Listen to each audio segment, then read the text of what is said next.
Има градове, които се строят с тухли. Има градове, които хората изграждат с труд и постоянство. Габрово е такъв град.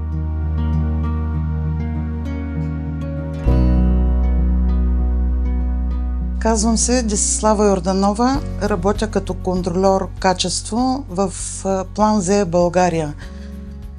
Аз работя в фирмата от 1988 година. Стажа ми започна в тогавашния инструментален цех в фирмата. Историята започва още по-рано с Държавния инструментален завод „Болшевик“. Място на първите български микрометри, електроискрови уредби и индустриални иновации. Живота ми още от малка е, може би по някакъв начин свързан с фирмата, тъй като моите родители целият живот и стаж е преминал в завода, като те са работили в инструментален завод „Болшевик“ и вече в последствие се пенсионираха в фирма „Инструмент“. В момента жилището, в което аз живея, целият блок всъщност е към завода бил, нали, тук, и след това се изградиха и нови жилищни сгради, които също бяха към фирмата.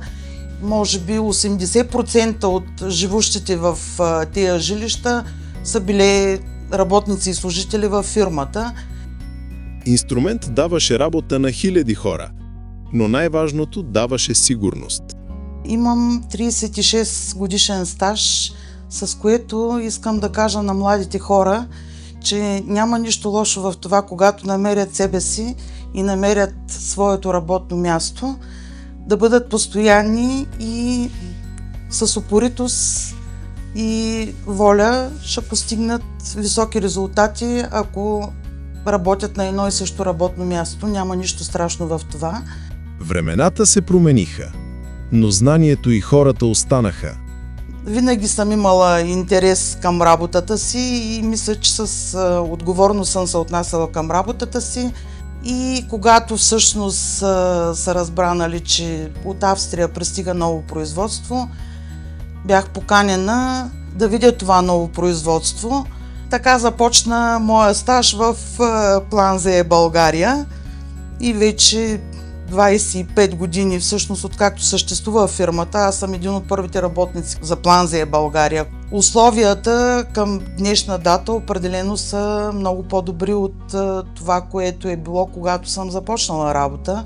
Ако има старания от наша страна, има и съответно възнаграждение за добре свършената работа.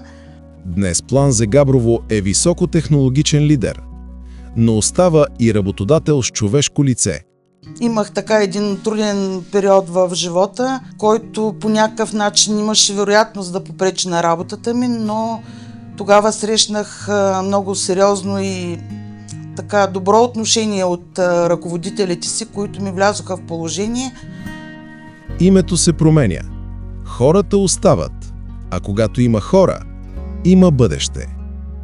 Искам да призова и да поканя млади хора, които имат желание да се развиват в сферата на машиностроенето, да дойдат в План З България, да разгледат условията. Тук ще попаднат на хора с голям опит, с много стаж, които биха могли да им бъдат полезни, да ги научат и да продължат делото.